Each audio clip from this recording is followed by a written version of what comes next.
사랑하는 새벽나라 친구들 반갑습니다. 여러분과 함께 말씀을 나눌 신대종 전도사입니다. 영화 대사 중에 이런 명대사가 있습니다. 호의가 계속되면 권리인 줄 안다. 호의를 베풀었는데 계속되는 호의로 그것이 당연한 권리인 줄 알게 된다는 의미이죠. 이스라엘 백성들에게 해주고 싶은 말인 것 같습니다. 당연한 호의도 없고 당연한 은혜도 없습니다. 모든 것이 당연한 게 없듯이 하나님의 은혜 또한 마찬가지입니다. 하나님께서 우리에게 주시는 은혜의 의미를 잘 기억하며 하나님을 제대로 바라보는 믿음의 세대가 되기를 소망합니다. 오늘 말씀의 제목은 당연한 건 없어입니다. 오늘의 말씀은 예레미야애가 4장 11절에서 22절입니다. 여호와께서 화를 내시고 그분의 맹렬한 분노를 쏟아내셨다. 그분이 시온에 불을 붙이시자 그 불이 시온의 기초를 삼켜버렸다. 적들과 대적들이 예루살렘의 성문들로 들어갈 수 있을 것이라고는 그 땅의 왕들도 세상의 어느 누구도 믿지 않았다.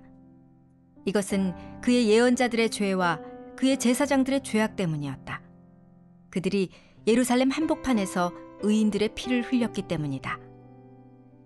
이제 그들이 눈먼 사람들처럼 거리에서 더듬으며 나아간다. 그들이 이렇게 피로 더럽혀졌으니 아무도 그들의 옷을 만지려 하지 않는다. 저리 가라, 부정하다. 사람들이 그들에게 소리친다. 저리 가라, 저리 가라, 만지지 말라. 그들이 도망가서 방황할 때 민족들 가운데서 사람들이 말한다. 그들은 여기서 더 이상 살 수 없다. 여호와 그분이 그들을 흩어버리셨다. 그분이 더 이상 그들을 지켜보지 않으신다. 그들이 제사장들을 높이지 않고 장로들을 대접하지 않는다. 그러나 우리가 헛되이 도움을 기다리다가 우리 눈이 약해졌다. 우리를 구원할 수 없는 민족을 우리가 바라고 기다렸다. 그들이 우리 발자취를 따라오니 우리가 길거리에서 걸어 다닐 수 없었다. 우리의 끝이 가까이 왔고 우리 날들이 다 됐다. 우리의 끝이 왔다. 우리를 쫓던 사람들은 하늘의 독수리보다 재빨랐다. 그들이 우리를 쫓아 산을 넘고 광야에서 매복하고 우리를 기다렸다. 우리의 코에 호흡이 되시는 여호와의 기름 부음 받은 이가 그들의 함정에 잡혔다. 우리가 그를 두고 말했다. 그의 그늘 아래서 우리가 민족들 가운데 살겠다. 딸 에돔이여, 우스 땅에 살고 있는 이여, 기뻐하고 즐거워하여라. 그러나 그 잔이 또한 내게로 넘어갈 것이니 내가 취하고 벌거벗게 될 것이다. 딸 시온이여, 네 죄악에 대한 벌이 끝날 것이니 주께서 더 이상 너를 포로가 되게 하지 않을 것이다. 그러나 딸 에돔이여, 주께서 내 죄악을 처벌하시고 내 죄악을 드러내실 것이다.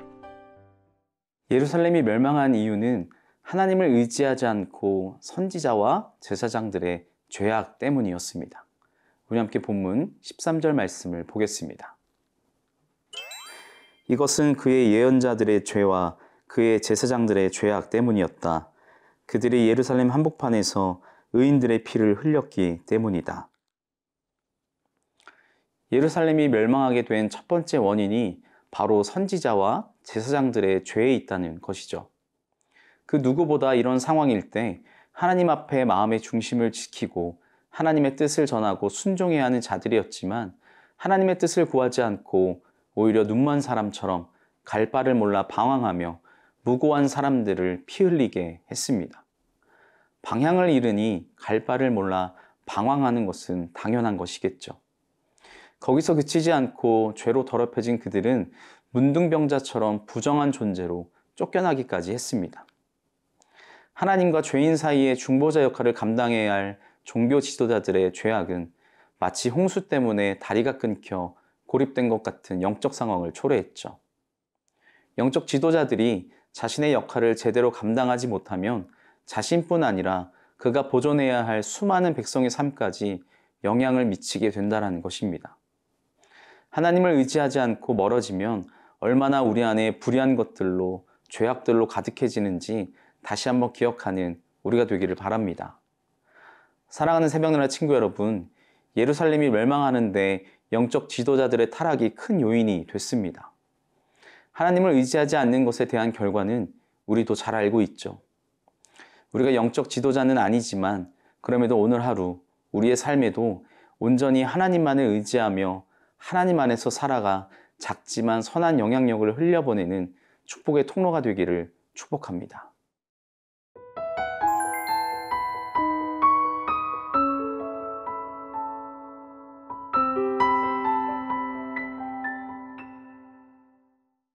예루살렘이 멸망한 이유 중 두 번째는 영적 지도자들의 잘못된 가르침이 있습니다.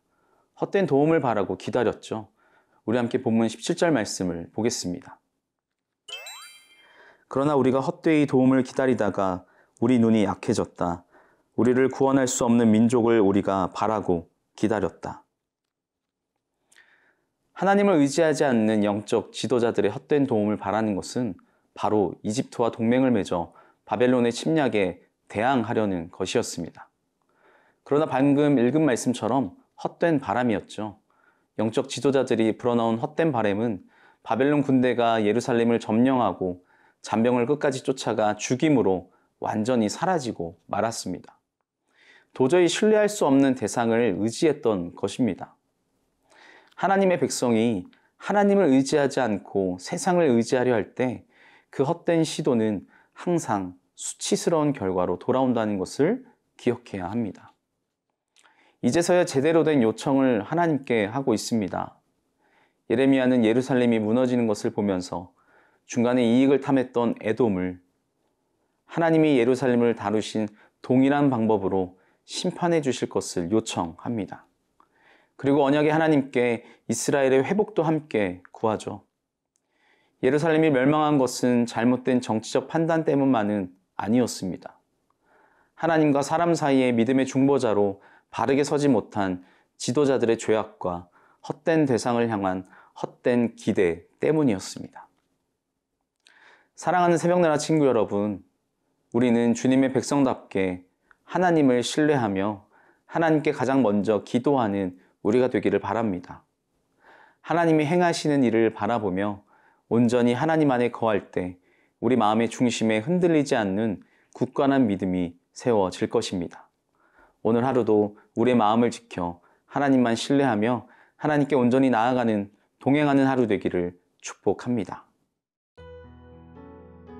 사랑의 하나님, 하나님만을 전심으로 의지하면서 순종하는 하나님의 거룩한 백성 되게 하여 주옵시고 오직 하나님께만 소망을 두며 살아가는 우리가 되게 하여 주옵소서. 감사합니다. 예수님의 이름으로 기도합니다. 아멘.